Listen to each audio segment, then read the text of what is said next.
I've paused here to take a shot of one of my favourite ever images. You can't see it, or you can just about see it through the fog. There's a house up on the hill. Beautiful, beautiful how it's kind of just about hidden amongst the fog, and you've got these kind of trees and you've got the ridge. Long lens on, crumbs. You know how much I love this lens. But as you can see, I've got the lines, or I might be able to say I've got the lines created by the tractor, and they create a lovely leading line up onto the ridge in the distance. So I'm going to be going for about 200 millimeters. Don't want to lose those lines, of course. Shooting at ISO 500 f8, 1/125th of a second. There we go. And what I'll do is I'll put both images up on screen, the old and the new, for you to compare.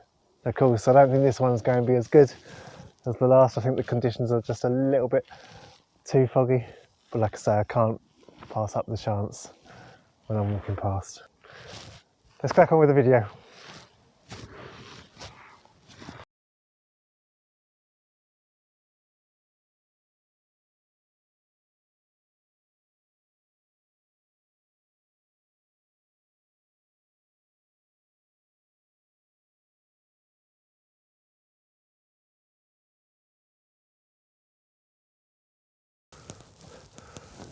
Good morning and welcome to another early one. Yeah, I know it's me, nearly all my videos are nice and early in the morning. I've come out this morning, as you know, looking to capture my first sunrise to share with you. It has taken a good few efforts, but I think it's finally going to work in my favour. Just over in the distance there, I can see the colours in the sky slowly coming through. It's going to be a fantastic morning by the looks of things. Already I can see kind of the blues and the yellows.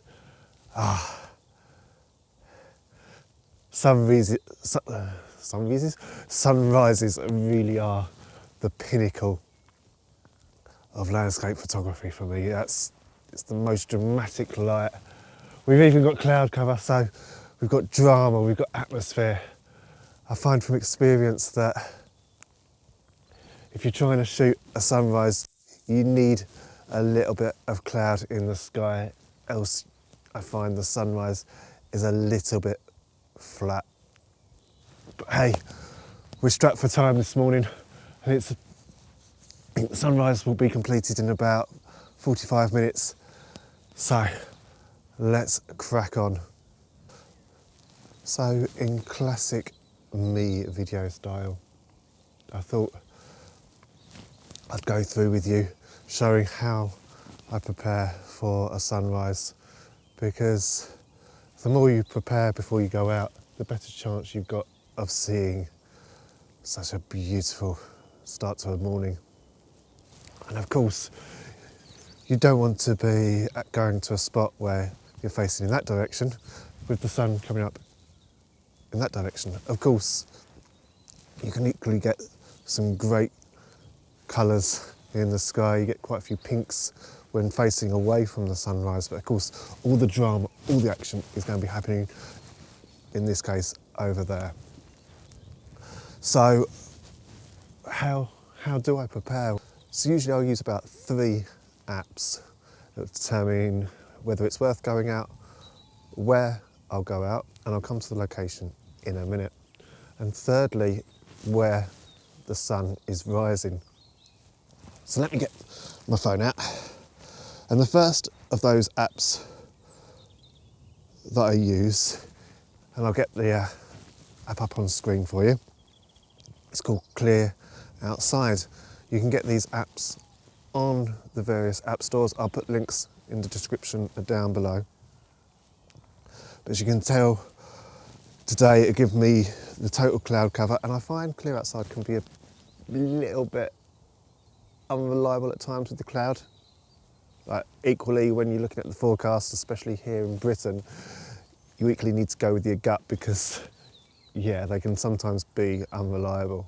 Like I say, I've tried to get sunrise a couple of times now. Actually came here last weekend expecting a sunrise and I got fog and rain. So, yeah, that's Britain for you. But yeah, ClearOutside will give me a rough breakdown of how much cloud cover there'll be, whether there's rain, whether there's fog. It's just a great starting point. The second app that I'll use, again, is a forecast app. And the one I use in this case is Windy. And again, a bit like ClearOutside, as you can see, it will give me a percentage on the cloud cover at a certain time in the day, so at 9 o'clock, where I roughly am. I reckon it'll be about 64% cloud. Come to about 7, where it is 6 o'clock, 58, 7 o'clock. I reckon we're going to have about 64% cloud cover. So I know in my head, okay, one app's told me one thing, another app's told me there's a chance I'll get a sunrise. So my gut straight away says, let's risk it, yeah.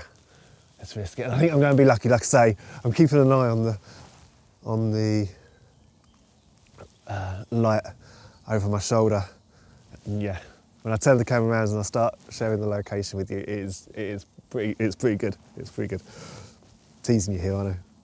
And then, of course, once I've got the forecast sorted out, I'll then jump onto Photopils. And of course, I'm sure you've heard other photographers here on YouTube mention Photopils, but of course, it'll just help determine where the sun is going to come up.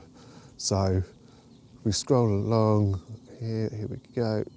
Oh, let's go to where I actually am. Might help. So we can tell, of course, that the sun is coming round in that direction, and then it's going to peak around 7, 7:30 over in the distance. I told you it'll be worth it, didn't I? Look at that, look at those colours in the distance.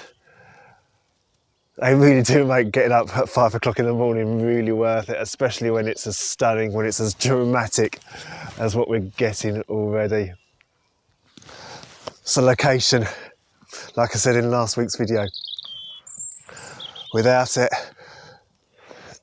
you're not going to get a good composition. How do you decide where to go? Well, if ever you're struggling for inspiration, of course, you've always got the coast, you've got beaches, you've got viewpoints, you've got woodland. Woodland's probably going to be difficult for sunrise photography, but talking in general here. Or, of course, as someone talking from Britain, we've got places like the National Trust, like English Heritage, for help and inspiration. Now, what those two are is they're collective organisations that have historical buildings, historical sites, even down to beaches, and of course on their website you've got various options to choose from. Now, many of those you do have to pay to get into, but there's some spots like where we are today where it's free. You can visit any time of the day because they're literally out in the countryside. So we're at one of those today, and what's special is you might not be able to see them in the light so far, but I've got some rocks just in front of the camera which are going to be the main foreground subject today. Now, of course, here in England, one of the biggest historical sites is Stonehenge. Of course, it's got that mystery to it. There's going to be a video one day you're going to think, he can't get away, can he? Without talking about the mystery in a video. But with Stonehenge, there is that mystery of how the boulders got there. I think the site's from about 2,000, 2,500 BC. well, these stones here, where I am today, 4000 BC, then older than Stonehenge. We are standing amongst history here. It's special, this one, it's special.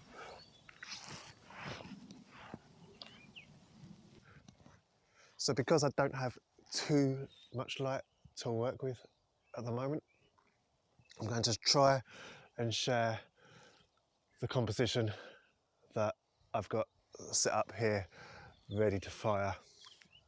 And what I'll probably start doing in a minute is I'll stop recording. I'm going to have to stop recording, and I'm just going to have to start firing shot after shot for this sunrise, because yeah, it's stunning. I always worry that you kind of get up, go out in the morning, leaving the forecast out, go and be truthful, and it's going to be a waste of time. So the relief.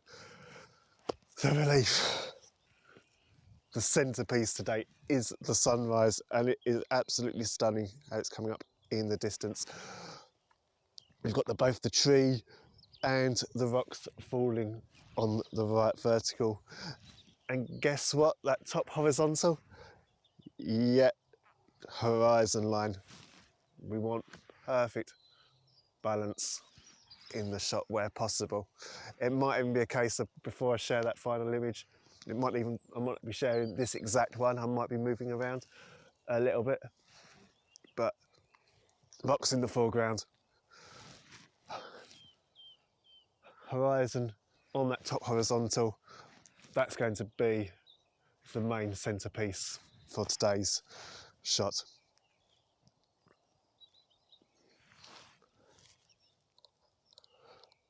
Let me walk you through settings. And of course, whilst we want a beautiful sunrise, we equally want to focus on our main subject, which in this case will be the rocks in the foreground. We're shooting at ISO 100. Do I need to tell you that anymore? You can surely go and presume I am, because I'm on a tripod. And we're shooting at f8, and because of course we've still got a lot of morning light, or because we're still getting that morning light coming through, we're having to shoot at a 10-second shutter speed. Equally, because of that, the 2-second timer is already on. I'm not going to waste 10 seconds here, because I accidentally invoke camera shake pressing the shutter button. So if this shot turns out how I want it to, it'll appear on the screen now for you. Have a lovely day, have an awesome week, and I'll see you again soon. Bye for now.